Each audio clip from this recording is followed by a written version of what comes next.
আমেরিকার কোমর ভেঙে করা জবাব দিল ইরান। তবে এবার ট্রাম্পের কান্না থামাবে কে?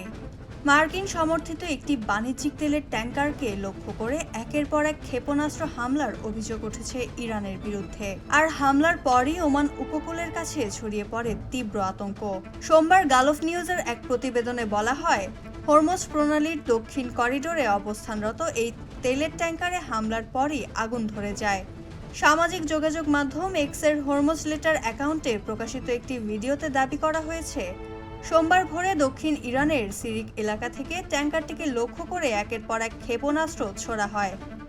শুধু তাই নয়, এক্সের বিভিন্ন পোস্টে দাবি করা হচ্ছে অন্তত 4টি ক্ষেপণাস্ত্র সরাসরি ট্যাঙ্কারটিতে আঘাত হানে।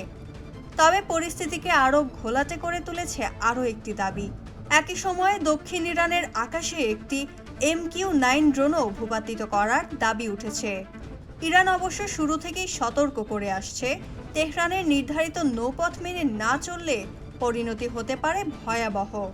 আর বিশ্বের অন্যতম গুরুত্বপূর্ণ এই তেল পরিবহন নৌপথে একের পর এক হামলার ঘটনায় বাড়ছে জাহাজ চলাচলের ঝুঁকি।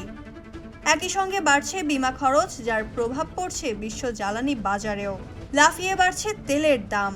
এদিকে ইরানের কঠোর হুঁশিয়ারি, যুক্তরাষ্ট্র তাদের অবস্থান পরিবর্তন না করলে হরমুজ প্রণালী কখনোই পুরোপুরি নিরাপদ হবে না। তাহলে কি হরমুজকে ঘিরে তৈরি হওয়া এই উত্তেজনা এবার আরও বড় সংঘাতের দিকে এগোচ্ছে, নাকি এটি কেবল আরও বড় বার্তার শুরু মাত্র?